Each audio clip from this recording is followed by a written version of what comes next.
Bangladesh is on the boil. The radical Islamists are out of jail. Hindu temple was allegedly targeted by mob.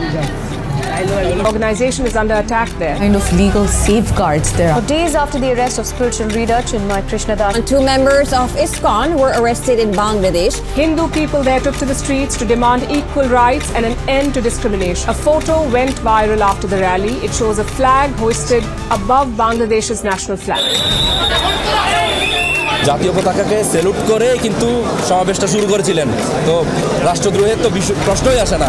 উদ্দেশ্যমূলক মামলা যাতে হিন্দুদেরকে দমায়ে রাখা যায়। বাংলাদেশের পতাকার মধ্যে কি চাঁদতারা খচিত? তাহলে এই চাঁদতারা খচিত পতাকা যে ওখানে স্থাপন করছে তাকে আগে খুঁজে বের করা দরকার যে কে আমার বাংলাদেশের পতাকাকে অপমান করে চাঁদতারা খচিত পতাকা ওই নিউ মার্কেটে বসিয়েছে। जो काज हो रहा है बांग्लादेश में वो बहुत गलत है। Was Yunus the right guy for the job? Bangladesh जो 1971 में आज़ादी के सपने के साथ बना था, जिसमें सेक्युलरिज्म और इक्वलिटी जैसे आइडियल्स की बुनियाद रखी गई थी, आज वो सपना एक नाइटमेयर में बदल रहा है। हिंदू माइनॉरिटीज और इस्कॉन कम्युनिटीज पर होने वाली रीसेंट वायलेंस ने बांग्लादेश के एक बड़ी क्राइसिस को एक्सपोज कर दिया है। बांग्लादेश की इंडिपेंडेंस के बाद इस देश का कॉन्स्टिट्यूशन एक सेक्युलर स्टेट होने का वादा करता है, लेकिन ये सेक्युलरिज्म का प्रिंसिपल पिछले कुछ डेकेड्स में धुंधला हो गया है। आज रेडिकल ग्रुप्स का इन्फ्लुएंस बढ़ता दिख रहा है और माइनॉरिटीज स्पेशली हिंदूज इस पॉलिटिकल और सोशल अनरेस्ट का सबसे बड़ा निशाना बन रहे हैं। हिंदू पॉपुलेशन जो एक समय 15% थी, आज सिर्फ 8% रह गई है। ये सिर्फ नंबर्स नहीं बल्कि एक पूरी कम्युनिटी के मार्जिनलाइजेशन का प्रूफ है और रीसेंट इवेंट्स ने इस सिचुएशन को और ग्रेव बना दिया है। शेख हसीना की सरकार गिरने के बाद बांग्लादेश में हिंदुओं पर अटैक और ज्यादा बढ़ गए। अगस्त से नवंबर तक 2000 से ज्यादा केसेस रिपोर्ट हुए, जिसमें घर जलाने, मंदिर तोड़ने और मॉब वायलेंस शामिल थे। यहाँ तक की सिचुएशन इतनी बिगड़ चुकी थी कि कुछ एक्सट्रीमिस्ट ग्रुप्स ने रविंद्रनाथ ठाकुर के लिखे हुए बांग्लादेश के नेशनल एंथम आमार सोनार बांग्ला को बदलने की मांग तक उठा दी थी। ये अटैक्स सिर्फ फ्रस्ट्रेशन नहीं बल्कि सिस्टमेटिकली माइनॉरिटीज को टारगेट करने का एक मॉडल बन चुका है। And this data was published by the minority group of Bangladesh Hindu Buddhist Christian unity council. लेकिन मोहम्मद यूनुस का कहना है कि ये सब कुछ, ये हमले धार्मिक नहीं बल्कि राजनीतिक है। और बात सिर्फ यही खत्म नहीं होती। 1 नवंबर को चिटागोंग में एक बड़ी रैली हुई जिसमें लगभग 30,000 हिंदू इकट्ठे हुए। ये सब लोग एक ही चीज की मांग कर रहे थे, अपने सुरक्षा और समान अधिकार। ये प्रोटेस्ट सिर्फ एक रैली नहीं थी, ये एक पुकार थी उनके अधिकारों के लिए जो उनसे हर बार छीने जा रहे थे। लेकिन क्या हुआ? इस रैली को भी एक थ्रेट के तौर पे देखा गया। प्रोटेस्टर्स की आवाजों को सुनने की बजाय उन्हें फोर्सफुली खामोश करने की कोशिश हुई। चिटागोंग के अंदर किला रीजियन में हिंदू समुदाय ने एक पीसफुल प्रोटेस्ट ऑर्गेनाइज किया था। इस रैली के बाद प्रभु चिन्मय दास पर देशद्रोह का केस लगाया गया, एलिजिडली इसीलिए क्योंकि रैली में सैफरन फ्लैग बांग्लादेशी फ्लैग के ऊपर दिखाया गया था। अब ये तस्वीरें देखिए।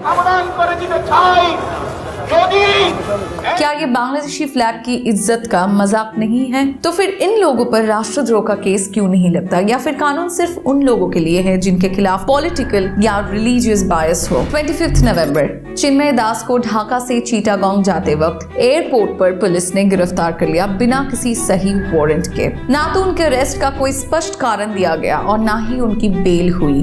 क्या ये एक पॉलिटिकली मोटिवेटेड मूव था to suppress Hindu voices in Bangladesh? Chinmoy Das जो बांग्लादेशी सनातनी जागरण मंच के प्रवक्ता भी है, उन्होंने बांग्लादेश के सभी माइनॉरिटीज के लिए समान अधिकार की मांग उठाई है।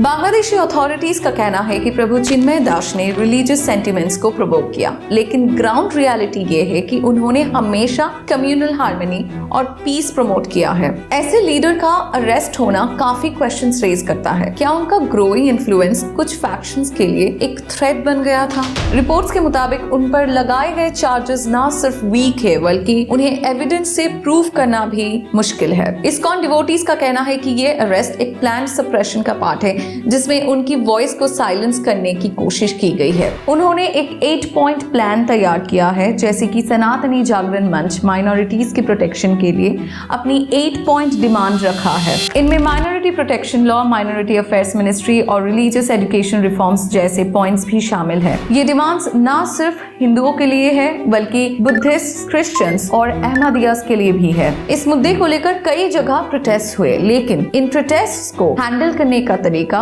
और ज्यादा चिंता का विषय बन गया। पुलिस और प्रोटेस्टर्स के बीच हुई लड़ाई में 20 लोग घायल हुए और इस हिंसा में एक मुस्लिम लॉयर की भी जान चली गई। ये घटना साफ दिखाती है कि सिर्फ माइनॉरिटी समुदाय की अधिकार ही नहीं, बल्कि उन लोगों की आवाजों के लिए खड़े होने वाले उन लोगों की जिंदगियां भी खतरे में हैं। इस पूरे मामले से एक चीज तो साफ है, बांग्लादेश में अल्पसंख्यकों की आवाजों को या तो इग्नोर किए जा रहे हैं या फिर दबाने की पूरी कोशिश की जा रही है। अब सवाल यह है कि ये क्राइसिस इतनी रैपिडली एस्केलेट क्यों हो रही है। रिसेंटली टेम्पल्स पर अटैक्स, सोशल मीडिया से स्टार्ट होने वाले कम्युनल टेंशंस और एक रिस्पेक्टेड इस्कॉन लीडर प्रभु चिन्मय दास का अरेस्ट, ऑल दीज इवेंट्स एक बड़े सवाल को जन्म दिया है। बांग्लादेश अपने सेक्युलर रूट से कितना दूर जा चुका है। बांग्लादेश में ना सिर्फ प्रोटेस्ट को दबाया जा रहे हैं, बल्कि उनके पीछे का मकसद भी गलत तरीके से प्रेजेंट किया जा रहा है। बांग्लादेश में ऐसे इंसिडेंट्स का पैटर्न अभी नया नहीं है। 2012 में भी बुद्धिस्ट माइनॉरिटीज को एक फेक फेसबुक पोस्ट के बेसिस पर टारगेट किया गया था और अब हिंदू कम्युनिटी एक सिमिलर कम्युनल हिस्टेरिया का शिकार हो रही है। क्या सोशल मीडिया एक टूल बन गया है हेट्रेड और वायलेंस को स्प्रेड करने का? बांग्लादेश के क्राइसिस में सबसे ज्यादा शॉकिंग था इस्कॉन पर होने वाले टारगेटेड वायलेंस। इस्कॉन एक इंटरनेशनल हिंदू कम्युनिटी जो अपने पीस और चैरिटी के लिए जाना जाता है, वो क्यों एक निशाना बन गया? क्या इसके पीछे कोई ऑर्गेनाइज्ड स्ट्रेटजी है या सिर्फ ये एक कम्युनल वायलेंस का एग्जाम्पल है? अक्टूबर के महीने में मेहरपुर के इस्कॉन टेम्पल पर एक अटैक किया गया, आइडल्स को तोड़ दिया गया और डिवोटीज को मारने की धमकियां दी गई। इस अटैक ने सिर्फ एक रिलीजियस ऑर्गेनाइजेशन को टारगेट नहीं किया, बल्कि उनके सोशल वेलफेयर वर्क को भी इम्पैक्ट किया है। इस्कॉन के टेम्पल्स सिर्फ रिलीजियस वर्कशिप के लिए नहीं, बल्कि सोशल अपलिफ्टमेंट के लिए भी जाना जाता है। फूड फॉर लाइफ प्रोग्राम्स के अंडर बांग्लादेश के अंडर प्रिविलेज्ड एरियाज में डेली मील्स डिस्ट्रीब्यूट होते हैं और नेचुरल डिजास्टर्स के टाइम पर यह ऑर्गेनाइजेशन एक सेवियर का काम करती है। लेकिन रेडिकल ग्रुप्स के लिए इस्कॉन एक थ्रेट है, क्योंकि ये ऑर्गेनाइजेशन माइनॉरिटीज के रिप्रेजेंटेशन को एम्पावर करता है। इस्कॉन न सिर्फ भक्ति और शांति का संदेश देता है, बल्कि बांग्लादेश में कई ऑर्फनेजेस, ओल्ड होम्स और मेडिकल कैंप्स चलाता है और जब भी नेचुरल कैलेमिटीज आती है तो ह्यूमैनिटेरियन एड देता है। ये सब इस्कॉन के शांति प्रिय और सेवा बेस्ड मिशन को हाईलाइट करता है। एक्सपर्ट्स कहते हैं कि इस्कॉन पर अटैक्स का एक और रीजन उसका ग्रोइंग ग्लोबल इन्फ्लुएंस है, क्योंकि इंटरनेशनल इस्कॉन कम्युनिटी ने बांग्लादेश के कम्युनल वायलेंस को कंडेम किया है। इस वजह से रेडिकल एलिमेंट्स और उनका प्रेशर और भी ज्यादा बढ़ गया है। ये ग्लोबल प्रेशर एक तरफ बांग्लादेश के रेडिकल्स के लिए एक चैलेंज है और दूसरी तरफ ये हिंदू कम्युनिटी और इस्कॉन के लिए नए चैलेंजेस और डेंजर्स क्रिएट कर रहे हैं। रेडिकल ग्रुप्स अब इसे अपने रिलीजियस डोमिनेंस के लिए एक अटैक के रूप में देखते हैं। बांग्लादेश में माइनॉरिटीज को सप्रेस करना कोई नई बात नहीं है। पॉलिटिकल डिसेंट और रिलीजियस एडवोकेसी दोनों ही डेंजरस बन जाते हैं जब रेडिकल ग्रुप्स का इन्फ्लुएंस बढ़ने लगता है, और प्रभु चिन्मय दास का अरेस्ट इसी पैटर्न का एक पार्ट लगता है। उनके अरेस्ट का इम्पैक्ट सिर्फ इस्कॉन तक सीमित नहीं है, ये पूरे हिंदू कम्युनिटी के लिए एक मैसेज बन गया है, raise your voice and face suppression. लेकिन ये सिर्फ एक इंडिविजुअल का इश्यू नहीं है। बांग्लादेश में एंटायर हिंदू कम्युनिटी और माइनॉरिटीज किस तरह से हर तरफ से टारगेट हो रहे हैं और उनका स्ट्रगल कैसा है, ये समझना जरूरी है। बांग्लादेश में माइनॉरिटीज की स्ट्रगल इस्कॉन के क्राइसिस से पहले भी चल रही थी। Hindus, Buddhist, Christians, all minorities एक पुरानी सिस्टम का शिकार है, जहां उनकी रिलीजियस प्रैक्टिसेस और कल्चरल ट्रेडिशंस को कंटिन्यूअसली सप्रेस किया जाता है। लेकिन रीसेंट इंसिडेंट्स ने ये स्ट्रगल और भी ज्यादा हाईलाइटेड कर दिया है। बांग्लादेश में माइनॉरिटी कम्युनिटीज के लिए सर्वाइवल एक एवरीडे चैलेंज बन गया है। ये अटैक्स सिर्फ हिंदू समुदाय को ही नहीं, बल्कि बांग्लादेश में रिलीजियस डाइवर्सिटी को भी एग्जिस्टेंशियल क्राइसिस में डाल रहे हैं। माइनॉरिटी कम्युनिटीज और उनके लीडर्स कंटिन्यूअसली हैरेसमेंट और डर में जी रहे हैं, और ये एक सीरियस थ्रेट है बांग्लादेश के सेक्युलर आइडेंटिटी के लिए। बांग्लादेश के पॉलिटिकल लैंडस्केप में भी माइनॉरिटीज के राइट्स और सेक्युलरिज्म को प्रमोट करना एक चैलेंज है। सेक्युलरिज्म की बुनियाद पर चलने वाली डेमोक्रेसी एक डिफिकल्ट टास्क बन गई है, क्योंकि रेडिकल ग्रुप्स कॉन्स्टेंटली धार्मिक और कम्युनल टेंशन स्प्रेड करता है। इन रेडिकल एलिमेंट्स का एजेंडा सिर्फ हिंदू समुदाय को ही नहीं, बल्कि बांग्लादेश के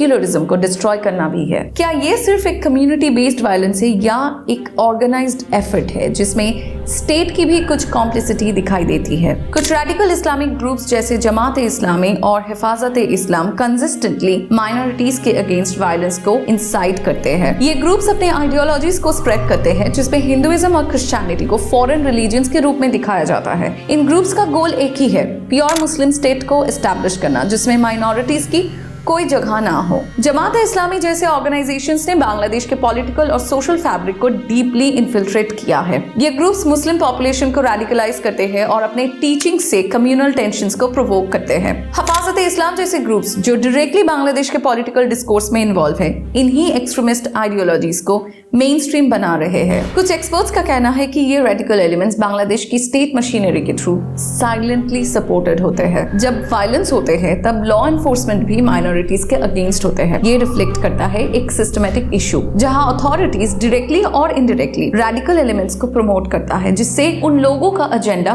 पूरा हो सके। कुछ ह्यूमन राइट्स ऑर्गेनाइजेशंस ये भी कहते हैं कि बांग्लादेश की अथॉरिटीज को इन रेडिकल ग्रुप्स के एक्टिविटीज के बारे में पता होता है, लेकिन वो इस बारे में कुछ नहीं करता। वो उन लोगों को इफेक्टिवली काउंटर भी नहीं करता और ये टॉलरेंस का कल्चर बांग्लादेश में इफेक्टिवली एस्टैब्लिश करना उनके लिए पॉलिटिकली बेनिफिशियल होता है। 2013 में देखा गया था जब हिफाजत इस्लाम ने शाहबाग मूवमेंट को अपोज कर सेक्युलर प्रोग्रेस को टारगेट कर रहे थे बांग्लादेश में। इन प्रोटेस्ट में उन्होंने इस्लाम के नाम पर डिस्ट्रक्टिव वायलेंस किया जिसमें हिंदू शॉप्स और बिजनेसेस को स्पेसिफिकली टारगेट किया गया। बांग्लादेश की शानदार सेक्युलरिज्म की हिस्ट्री थी जिसे शेख मुजीबुर रहमान ने 1971 में एस्टैब्लिश किया था, लेकिन आज ये सेक्युलर आइडियल्स कहाँ है? बांग्लादेश में सेक्युलरिज्म अब एक भ्रम बन चुका है और इसकी असली वजह है पॉलिटिकल मिसयूज और ग्रोइंग रिलीजियस रेडिकलिज्म। बांग्लादेश की फाउंडिंग आइडियोलॉजी सेक्युलरिज्म और रिलीजियस टॉलरेंस पर थी, लेकिन कुछ political party specially Jamaat Islami ने इसे अपने बेनिफिट्स के लिए ट्विस्ट कर दिया है। आज बांग्लादेश के पॉलिटिकल सिस्टम में सेक्युलरिज्म सिर्फ एक फसाद बन गया है। पॉलिटिकल लीडर्स ने रिलीजियस सेंटिमेंट्स को अपने वोट्स के लिए यूज किया जिसे सेक्युलरिज्म को वीकन किया गया। 1988 में बांग्लादेश में इस्लाम को स्टेट रिलीजन डिक्लेयर कर दिया गया था जो एक टर्निंग पॉइंट था। ये शिफ्ट ने बांग्लादेश के सेक्युलरिज्म को वीकन कर दिया और रेडिकल ग्रुप्स को पावर में लाने का रास्ता बना दिया। जमात इस्लामी जैसे ग्रुप्स ने अपने रिलीजियस एजेंडा को पॉलिटिकल डोमिनेंस के रूप में यूज किया। बांग्लादेश में सेक्युलरिज्म के डिक्लाइन का एक और मेजर रीजन है पॉलिटिकल पोलराइजेशन। आज भी एक क्लियर डिवाइड दिखाई देती है जहां एक तरफ सेक्युलर लेफ्ट विंग पार्टीज है और दूसरी तरफ कंजर्वेटिव इस्लामिक ग्रुप्स है। बांग्लादेश की करंट सेक्युलर आइडेंटिटी का कंडीशन एक सीरियस अलार्म है। ये टाइम है रीथिंक करने का कि किस तरह से बांग्लादेश अपनी सेक्युलर आइडेंटिटी को प्रोटेक्ट कर सकता है। और अगर यही ट्रेंड चलता रहा तो ये सिर्फ माइनॉरिटीज के लिए नहीं बल्कि बांग्लादेश के डेमोक्रेसी के लिए भी ये एक थ्रेट बन सकता है। बांग्लादेश के लिए फ्यूचर की तरफ देखते हुए एक इम्पोर्टेंट क्वेश्चन अब सामने आता है, क्या बांग्लादेश अपने सेक्युलर रूट्स को कभी रिस्टोर कर पाएगा या फिर ये कम्युनल डिवाइड बढ़ता ही जाएगा? जहां एक तरफ रेडिकलाइजेशन बढ़ रहा है वहां दूसरी तरफ अभी भी एक ऐसी कम्युनिटी है जो रिलीजियस टॉलरेंस और सेक्युलरिज्म को प्रोटेक्ट करने की कोशिश कर रही है। बांग्लादेश में कई ऐसे ऑर्गेनाइजेशंस और एक्टिविस्ट्स है जो अभी भी कम्युनल हार्मनी और सेक्युलरिज्म को रिस्टोर करने के लिए काम कर रहे हैं। ये लोग छोटी छोटी इनिशिएटिव्स के थ्रू लाइक इंटरफेथ डायलॉग्स और कम्युनिटी वेलफेयर प्रोग्राम्स पीस को प्रमोट कर रहे हैं। अगर बांग्लादेश को अपनी सेक्युलर आइडेंटिटी को वापस जीतना है तो सबसे पहले पॉलिटिकल लीडरशिप को इस इश्यू के बारे में सीरियस होना होगा। स्टेट को रेडिकल ग्रुप्स के इन्फ्लुएंस को कर्ब करने के लिए अपने लॉज को स्ट्रेंथन करना होगा। सेक्युलरिज्म को प्रोटेक्ट करने का एक ही तरीका है, स्टेट और रिलीजियन को अलग रखो। बांग्लादेश में लीगल रिफॉर्म्स की जरूरत है जिसमें रिलीजियस वायलेंस को स्ट्रिक्ट पनिशमेंट मिले। पॉलिटिकल रिफॉर्म्स भी उतनी ही जरूरी है जैसे सेक्युलर पॉलिटिकल लीडर्स को एनकरेज करना और रिलीजियस एक्सट्रीमिज्म के इन्फ्लुएंस को कम करना। ये सारे स्टेप्स सेक्युलरिज्म को रिस्टोर करने के लिए जरूरी है। इंटरनेशनल कम्युनिटी का रोल भी यहाँ पर इम्पोर्टेंट है। इंडिया, यूएस और बाकी सारे ग्लोबल पावर्स अगर बांग्लादेश में रिलीजियस फ्रीडम के लिए और माइनॉरिटी राइट्स के लिए अगर प्रेशर डाले तो बांग्लादेश को सेक्युलरिज्म को प्रोटेक्ट करने में मदद मिल सकता है। बांग्लादेश को अपने इंटरनेशनल कमिटमेंट्स को फॉलो करते हुए सेक्युलर वैल्यूज को रीइंफोर्स करने का अपॉर्चुनिटी देना चाहिए, क्योंकि ये सिर्फ एक पॉलिटिकल इशू नहीं है, ये ह्यूमन राइट्स इशू भी है। अगर बांग्लादेश अपनी डाइवर्सिटी को एम्ब्रेस कर सकता है तो वो एक स्ट्रॉन्ग और यूनाइटेड नेशन बन सकता है। तो बांग्लादेश का फ्यूचर कैसा होगा। ये डिपेंड करता है कि उनके लीडर्स और सिटीजन्स अपने सेक्युलर आइडियल्स को कितना प्रोटेक्ट करते हैं और किस तरह से वो रिलीजियस टॉलरेंस और हार्मनी को प्रमोट करते हैं। सेक्युलरिज्म को वापस एस्टैब्लिश करना एक चैलेंजिंग टास्क है, लेकिन ये इम्पॉसिबल नहीं है। बांग्लादेश की हिस्ट्री को देखते हुए हम कह सकते हैं कि सेक्युलरिज्म और टॉलरेंस की वैल्यूज कभी भी मर नहीं सकती। अगर बांग्लादेश अपने रूट्स को याद रखे तो ये एक नए सुबह की तरफ जा सकता है।